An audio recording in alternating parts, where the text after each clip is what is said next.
Imagine walking away from everything you've ever known. A palace, a title that people bow to, a family that's been ruling for over 1,000 years. Now imagine doing all of that for love, for freedom, for the promise of a better life. That's exactly what Prince Harry and Meghan Markle did in January 2020 when they shocked the world and left the British royal family. But here's the thing nobody tells you about fairy tales. Sometimes the ending isn't what you expect. Sometimes freedom comes with a price tag Councillor so since heavy, 2014 and a lifelong advocate for the 6 rights years of have women and passed since girls. that historic He is moment. the founder of the... Is this Harry But I'm okay with it. Because what Harry and Meghan discussed Is someone going to say something about anything? is far more complicated, more heartbreaking, and more shocking than anyone could have imagined. It's been reported So by settle some in, because that she I'm may about to take you on a journey through the reality of their post-royal life. And I promise you, by the end of this, you'll see everything differently. It all started with so much hope. When Harry and Meghan announced they were stepping back from their royal duties, they painted a picture of a beautiful future. They talked about becoming financially independent, about splitting their time between the UK and North America, about raising their son Archie away from the brutal spotlight of the British press. Meghan had been torn apart by tabloids for years. They called her every name you can imagine. They criticized everything from how she held her baby bump to what she ate for breakfast. With Archwell Foundation stitched above the pocket, beamed while she and her husband rolled out cookie dough on baking sheets with the help of their kids. Harry watched the woman he loved go through the same hell his mother Diana had endured, and he wasn't going to let history repeat itself. So they left. They moved to California, bought a stunning $14 million mansion in Montecito, and prepared to build their empire. They signed a $100 million deal with Netflix. They signed a $20 million deal with Spotify. On paper, they were set for life. They could support the causes they cared about, control their own narrative, and live peacefully with their growing family. Little Archie would have a baby sister, Lilibet, and they'd raise their children in the sunshine, far away from the cold walls of Buckingham Palace. It sounded perfect. It sounded like they'd finally found their happy for a ending. new legal fight to But discuss the reality latest has royal a funny way headlines. of We're joined humbling now even by the Daily princes Mirror's and associate duchesses. editor. The first thing Harry didn't once said on a expect phone was how call much he would with lose who by he thought walking was away. Greta Thunberg, When you're born into President royalty, Trump you had don't blood realize that your influencer. entire identity is do they wrapped belong up in there, that Rita? Do they institution really until belong there? it's suddenly gone. There's growing Harry had to give up speculation his that Meghan military Markle titles. could And return if to you the know UK this anything about Prince Harry, you know the military was everything to him. He served for 10 years. He went to Afghanistan twice, actually seeing combat, actually putting his life on the line. Those weren't just titles to him, they were his proudest achievements. Having them stripped away must have felt like losing a part of his there to soul. rescue a dog, Then and there it was right on Frogmore Christmas Cottage, time, and you the would come in home at where the same he time, and and you just Meghan looked had at me and started said, their married "Are you life. getting that dog? In Get that dog. You ever 2023, take that King dog home?" I was Charles like, "Well, evicted Ellen them said from I-" the property. Just like that, Harry had no home in the country where he was born, no place to stay when he visited, no roots left in British soil. And perhaps most painfully, his relationships with his family crumbled.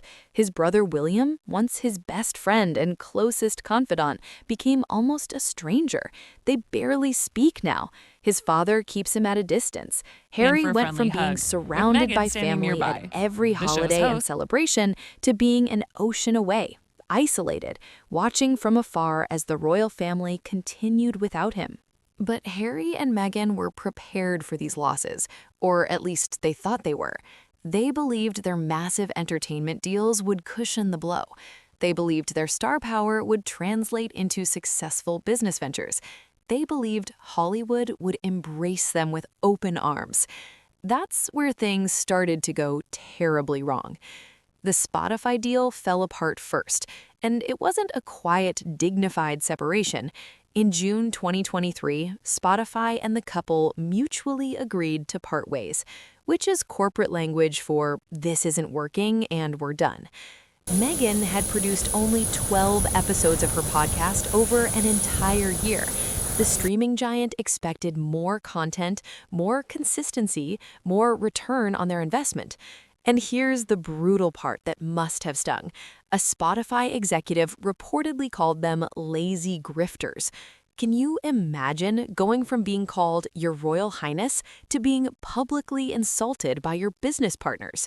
The humiliation must have been devastating. Worse still, they didn't receive the full $20 million because they failed to meet productivity benchmarks. The money they were counting on, the financial independence they craved, just evaporated. The Netflix situation hasn't been much better. Their documentary series, Harry and Meghan, did well initially, drawing curious viewers who wanted to hear their side of the story. But their subsequent projects saw declining viewership. By the time their contract came up for renewal in 2025, Netflix reportedly decided not to continue the partnership. They parted on supposedly amicable terms, but the message was clear. The content wasn't worth the $100 million investment. As 2026 began, Harry and Meghan found themselves without their two major income sources. And that's when the financial pressure really started to build. Because here's what a lot of people don't understand. Living like a celebrity in California is incredibly expensive.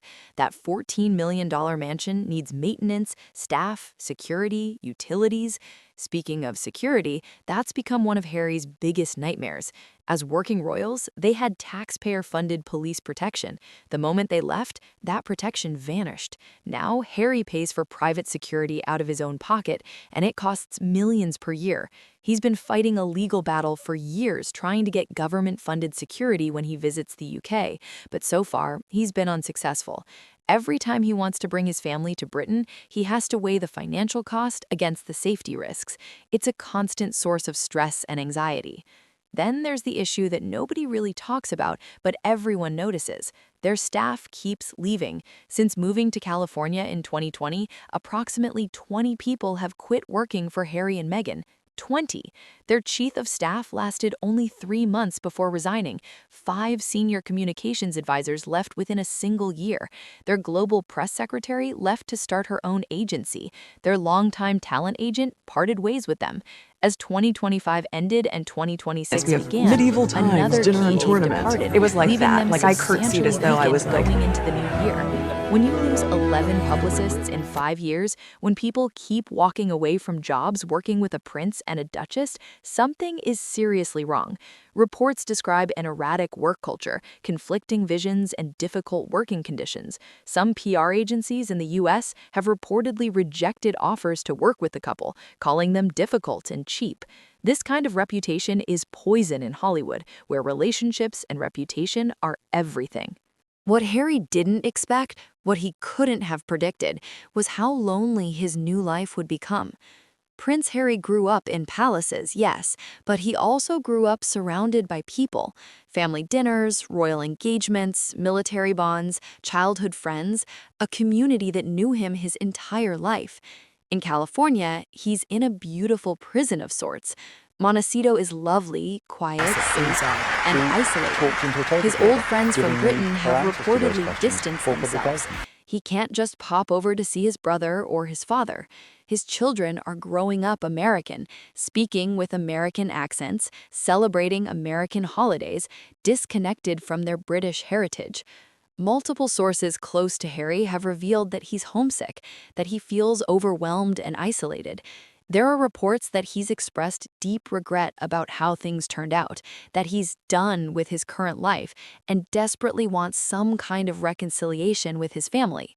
But reconciliation requires 2 things Harry doesn't have: Meghan's agreement and the royal family's forgiveness. Meghan is American. California is home for her. She endured tremendous pain in Britain, and the thought of returning, even for visits, fills her with dread. She's made it clear she'll only go back if Harry wins his security case and they're guaranteed proper protection. She's also busy trying to build her business empire with her lifestyle brand, and that requires her to be in the States, networking, creating content, pushing products.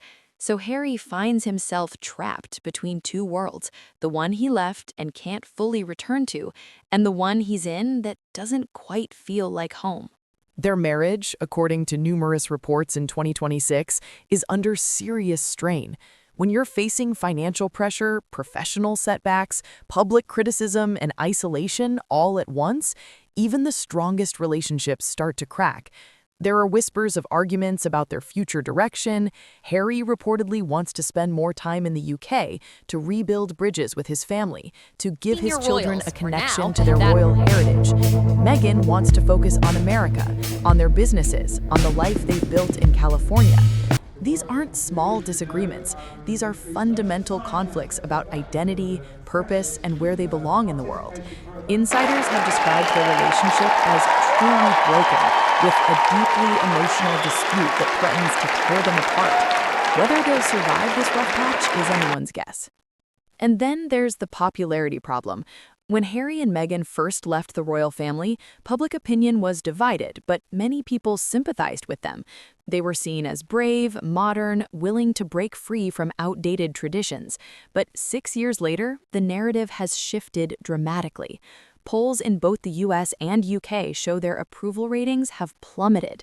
In Britain, they're deeply unpopular, seen as having abandoned duty for money and fame. In America, the initial fascination has worn off. People are tired of hearing them complain about privacy while doing interview after interview. They're criticized for preaching about climate change while flying on private jets. They're accused of playing the victim card instead of just moving forward with their lives. Their brand feels confused and inconsistent. Are they humanitarians or influencers, activists or celebrities? Nobody's quite sure anymore, and that confusion has damaged their reputation and their earning potential. Royal experts and marketing professionals have been blunt in their assessments. One expert said Harry and Meghan have built a penthouse without building a foundation, meaning they tried to create a luxury lifestyle brand without establishing a clear identity separate from their royal connections. Another warned that their push to reinvent themselves as lifestyle entrepreneurs could completely stall. The entertainment industry is notoriously fickle, and Hollywood has seemingly moved on from the Sussex story.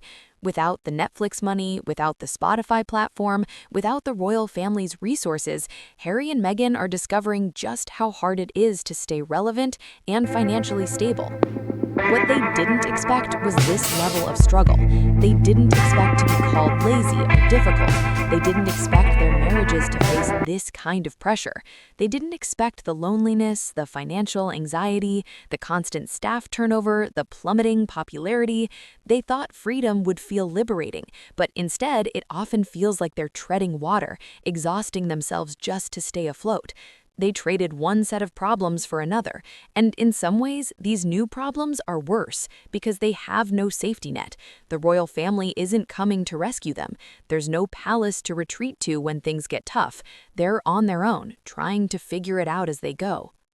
As 2026 unfolds, Harry and Meghan face enormous questions about their future. Can they rebuild their professional reputation after losing so many staff members and business deals? Can Meghan's lifestyle brand succeed where other celebrity ventures have failed? Can Harry find peace with his identity as a non-working royal living in America? Can their marriage survive the competing visions they have for their lives? Will the royal family ever truly welcome them back, even partially? These questions hang over them like a dark cloud, and the answers aren't clear. There are reports that Meghan might return to the UK for the first time since 2022, possibly to support the Invictus Games, which is Harry's passion project for wounded veterans. But even that potential visit is conditional on security arrangements and represents a huge emotional challenge for Meghan. Every decision they make now is complicated by financial concerns, public perception, family dynamics, and personal well-being. Nothing is simple anymore. Nothing is easy. The truth is, what Harry and Meghan didn't expect after their Megxit move was that leaving the royal family wouldn't solve their problems. It would just give them different ones. They escaped the suffocating protocol and the vicious British tabloids, but they walked into financial instability, professional uncertainty, personal isolation, and public skepticism. They gained freedom but lost security, both literal and metaphorical. They can make their own choices now, but those choices come with consequences they're still learning to navigate. The fairy tale they imagined, where they'd live happily ever after in California sunshine, hasn't materialized. Instead, they're living a complicated, messy reality that challenges them every single day. 6 years after Megxit, Harry and Meghan are not the victorious, liberated couple they hoped to become. They're struggling, adapting, fighting to build something sustainable from the ruins of their royal life. Whether they'll succeed is still unknown. What is known is that freedom, real freedom, is far more complicated than they ever imagined. And sometimes, just sometimes, the cage you escape from was also the thing protecting you from a much harsher world outside. Harry and Meghan are learning that lesson the hard way, one difficult day at a time, wondering if the price of freedom was worth everything they've lost and everything they're still losing. That's the reality nobody talks about when they tell royal fairy tales. That's what Harry and Meghan truly didn't expect.